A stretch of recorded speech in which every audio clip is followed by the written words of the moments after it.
이게 좀 공감을 하시겠습니까? 제가 이 경제는 잘 모르면서 이렇게 아는 척을 해서 정말 미안합니다. 그래서 정치학자가 뭐 그리고 실제 이런 대통령 때나 이런 거를 구상하고 참여해봤고 또 LA에 대한 고민을 했던 사람이 생각했던 국가 전략으로서 본 게 이런 거였다 이렇게 이해해 주시면 되겠습니다.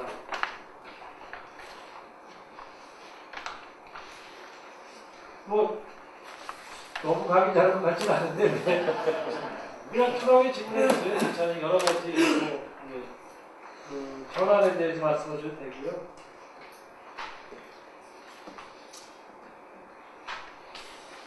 질문이 있습니다. 네. 주로 인천본부에서 일하고 있는 송정호라고 하는데요.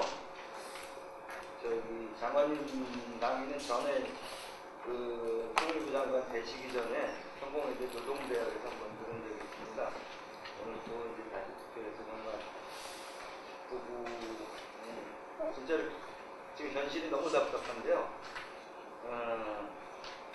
지금 저렇게 장밋빛 미래가 있는데 그 경제 분야를 계속 일을 해온 그 이명박 대통령이 왜 이렇게 답답하게 굴고 있는지 지금 이 장관님께서는 어떻게 지금 보시는지요? 왜 그렇다고 생각하시는지? 아주 중요한 질문이신데 제가 이명박 대통령도 아니뿐만 아니라 이명박 대통령의 참모가 아니라서 참 제가 그 가까이서 본 이명박 대통령을 말할 수 없어서 참 조심스럽습니다만은 저도 참 이해가 안 가는 것 중에 하나가 그럽니다. 이명박 대통령이 대통령 출마를 하기 위해서 서울시장을 그만두고 난 며칠 후에 직후에 개성공단을 방문을 했어요. 제가 장관 때였어요. 그래서 또 저희는 급진하게 대선 후보 누구든지 개성공단을 보시고 잘 적어라고 이제 저에게 보시고 개성공단 이렇게 보여드렸더니 나오면서 전화를 했더니 이제 뭐 개성공단에 대해서 좋은 말씀하시면서 또 이제 앞으로 개선해야 될 점에 대해서도 이렇게 말씀을 하시더라고요. 저는 이 개성공단, 금강산 관광구 그다음에 뭐 북한에 대한 독점 여러 가지 사업 독점권을 정주영 정주영 회장님이 이제 김정일위원장과 2000년에 협상해서 그걸 만드셨는데 4억 5천 갖다를 주고 이제 했습니다만, 정주영이라는 사람이 정말 대단하다. 제가 한번 클럽 들어갔은 적이 있습니다만 정말 대단한 사람이라는 생각이 드는 게 이 개성공단도 이거 김대중 대통령이 아이디어가 아닌가. 정주영 회장이 김정일 위원장을 설득을 했고 김정일 위원장이 그랬더니 개성공단을 내는 거거든요.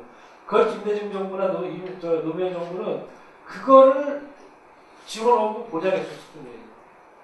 대한민국 최고의 자문가, 최고의 기업인이 이걸 선택을 했고 북한의 지금 정주영 회장과 현대와 김정 북한하고 합의한 합의 내용에 따르면 북한의 모든 사회가족 시설, 다시 말해 인프라의 건설이나 이런 거에 대해서는 다른 나라에서 투자를 해도 그 투자는 현대와 반드시 협약이 되어 있어요. 다시 말씀드리면 지금 창투객이라고 얘기 많이 드셨을 거예요. 중국의 길림성의 창춘과 길림, 그 다음에 동문, 창춘, 지린, 투먼 이 세 개를 이어지는 중국의 지금 동북삼성 중에서 가장 가운데 있어서 낙후되어 있는 길림성을 갖다 발전시키기 위해서 길림성이 성이지만 인구가 2,500만 명입니다. 이거에 물류가 빠져나가는 데로서 지금 낮은 선봉을 지금 잡아서 같이 오는데 2020년까지 수백억 달러가 투자돼요. 이 중국 중앙정부와 북한 정부가 같이 하고 있는데 거기에 지금 중국의 기업들이 낮은 선봉을 갖다가 낮은 선봉에 있는 부두를 갖다가 조차하고 그다음에 개건하고 이런 얘기가 나오잖아요. 그거 다 사실 원칙대로 하면은 현대 아산에 와가지고 다 협의해야 되는 거예요. 근데 지금 이명박 대통령이 이렇게 딱 대북선언 막아놨으니까 북한이 할 말 있잖아요. 현대 아산이 아무것도 안 하는데 그거 뭐느냐. 이건 합의 깨졌다 이렇게 나온 거 아니에요. 이래가지고 현대 아산이 수십억 달러가 넘는 이권을 뺏기고 있는 거랑 마찬가지 아닙니까? 결과적으로. 근데 그런 거를 그 정주영 회장이 키웠다는 그 이명박 대통령 정부 안에서 이런 일이 발생했어요. 그리고 정정 회장의 아드님이 대표도 하셨고, 현정은 회장의 의삼촌이 지금 원내대표고, 그런 단에서 지금 이런 지금 남북관계상의 남북 협력이 가끔은 사실 발생하고 있는데, 이걸 어떻게 봐야 될 거냐? 다르게 볼 수는 없습니다. 제가 볼 때는 실용주의를 말하지만 실용이나 미래에 대한 비전보다는 감성, 이데올로기적인 감성과 편견이 너무 앞서 있다. 이런 겁니다. 북한, 우리가 말입니다. 제가 항상 그래요. 저는 화해와 협력을 통해서 북한이 끌어간다고 얘기한다고 사람들이 너는 북한한테 무슨 말이야 이렇게 눈치나 보고 뭐 이러는 거 아니냐 이렇게 얘기하는데, 우리가 북한에 대해서 단호하게 할 때는 하지만 가급적 설득하고 해. 우리가 북한보다 훨씬 더 많이 갖고 있고 북한의 미래도 말하지 않습니까? 내부자원 보관되어 있지. 저희가 어디로 가겠어요? 시장 경제를 가는 거예요. 시장 경제를 가가지고 경제가 망하든지 아니면 발전하든지, 시장 경제를 하고 시장 경제의 기초에 있는 정치 체제가 저렇게 3대 세습독재 체제가 갈 수 있습니까?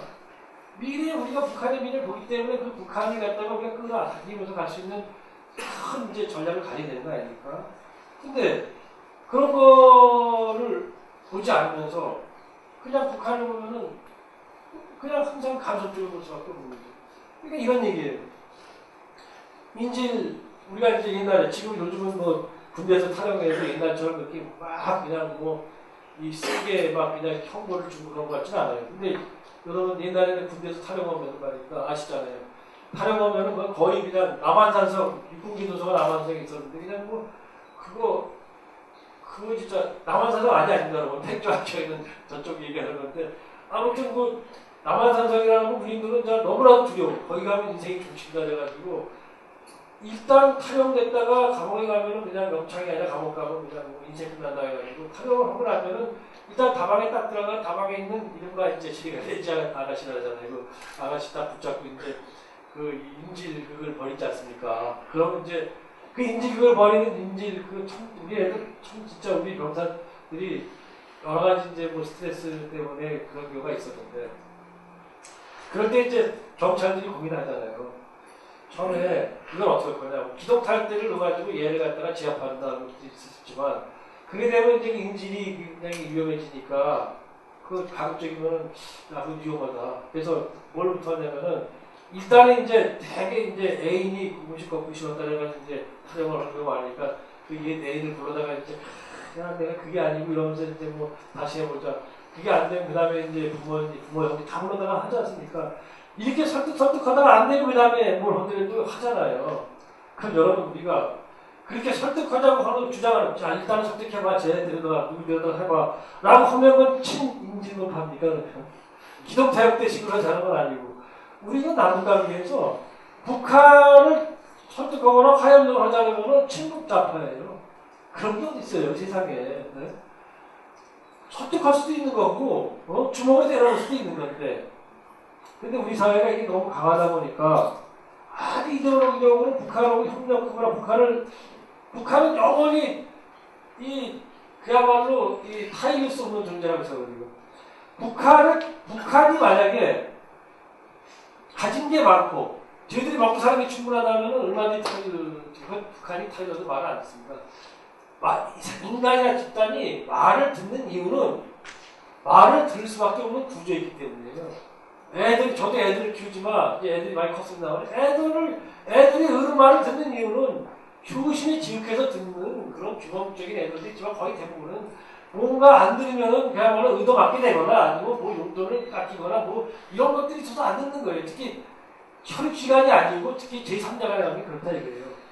북한이 우리 말을 들을 거라고 얘기하는 이유는 북한이 무슨 굉장히 착한 마음이 김정일 마음속에 한국에 있어서가 아니고 가진 게 아무것도 없기 때문에 가지고 없는 것한테 가진 걸 조금씩 주면은 결국 말 들을 수밖에 없다는 생각에서 하는 얘기지 다른 거 아닙니다 여러분.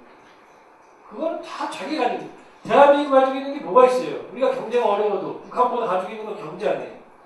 경제 가지고 흔드는 거예요. 다 그런 거 아닙니까? 가지고 있는 거 갖고 흔드는 거지. 그러니까 군사적으로 저렇게 까보니까 군사적으로 하는 걸 갖다 막을 수 있는 길은 군사적으로 대처하면은 서로 칼대로 치다 보면은 상대방을 내가 찔러서 상대방을 죽일 수 있지만 상대 죽이려면 나도 중상을 입으니 그럼 뭐합니까? 나도 다쳐가지고 끝나고 터는 거 그렇지 않고 해결할 수 있는 길 이런 걸 찾는 거잖아요. 그런 점에서 두 가지 길, 다시 말해서 나름대로 설득하고 화해협력할 수 있는 길과 그 다음에 강력하게 대처할 수 있는 길 두 가지가 다 있다는 생각하고 상황과 정세에 따라서 변화시켜야 되는데 이러한 유연성을 이 정권이 갖고 있지 못하다. 이명박 대통령은 제가 볼 때 기본적으로 이념적인 그런 감성적 이념주의, 말은 실용주의라고 하지만은 이데올로기적 감성이 너무 많이 사다되어 있는 것 같다. 그렇지 않고는 개성공단에 수십억 달러가 물려있고 우리 기업들이 비즈니스 프렌드를 얘기하면서 개성공단에서 조금만 도와주면 이익이 나고 많은 기업들이 잘 돌아가는데 그거 안 하는 건 이해가 안 가요. 그럼 비즈니스는 어디 비즈니스, 그 프렌드리하는 비즈니스는 어디입니까? 개성공단에 들어가 있는 기업은 우리 기업 아닙니까? 허다못해 박광자씨 사건 때문에 금강산이 깨져 있고 관광이 중단돼 있지만 북한 애들이 자기네들이 우리가 설득해가지고 하면은 얼마든지 사과성 발언도 받아낼 수 있고 할 수 있는데도 안 하고 있는 이유는 그건 뭐예요? 그러면 그래가지고 현대화사실 저렇게 망하면 좋겠어요? 망하면 어디가 망하는 거예요? 대한민국 기업이 망하는 거예요. 대한민국 기업은 기업 이전에 대한민국 국민들로 구성되어 있습니다. 국민 하나하나의 안정과 국민 하나하나가 제대로 사는 게 중요한데 이 정부는 북한인들한테 내가 맛을 보여주기 위해서 북한한테 10개 아픔을 주기 위해서는 우리가 100개쯤 아파도 관계없다. 이게 말이 됩니까? 북한이 10개 아프고 북한의 10개를 아프게 하기 위해서는 우리 국민 중에서 하나가 아파야 된다면 그거조차도 아프게 하지 않게 하는 게 국가의 돈이 아닙니까? 국가는 국민의 수를 위하는 거니까. 그래서 하는 얘기예요. 나는 이명박 대통령한테 꼭 묻고 싶어요. 누구를 위한 정부냐고 이게. 아니 왜 개성공단에 있는 기업이나 그러면 금강산 정원은 제가 그걸 했던 사람이 아니라 어느 정권으로 대통령이 들어서도 그건 다 우리 국민 아닙니까? 정부라면 다 나오라고 하죠. 다 나오라고. 다 나오게 하고 저 그렇게 판단이 됐으면 다 나오게 해야 되지. 그렇지 않습니까? 원하는 사람들은 다 나오게 해야지. 나오지 않을 수 있을 만하다는 정세 판단 인식이 되면 적어도 제대로 돌아가게 해야 될 겁니다. 이런 것이 안 되는 걸 봤을 때는 말로는 실용주의고 효율성을 얘기하지만 대단히 제가 볼 때는 이데올로기적 감성이 상당히 있다. 이렇게 저는 생각합니다. 예, 또 활발한 토론이 필요하다는 게 주최 측이 저한테 주는 사항인데 여러분들이 그 주최 측의 그 주는 사항에 협조해줘야 되는데 뭐 다들 뭐 이 정도면 됐다고 생각하시고 그냥 끝낼까요? 예, 여러분한테 참 어려운 과정에서 이렇게 오셔가지고 강의를 들으시는데요. 아무튼 하여튼 이런 강의 하나하나가 여러분들이 앞으로 남북관계, 그 다음에 북한하고 사업하시거나 교류하시는데 꼭 좋은 영향가 있는 그런 기주가 그런 나름대로 영양소가 되기를 좀 바라겠습니다. 너무 고맙습니다.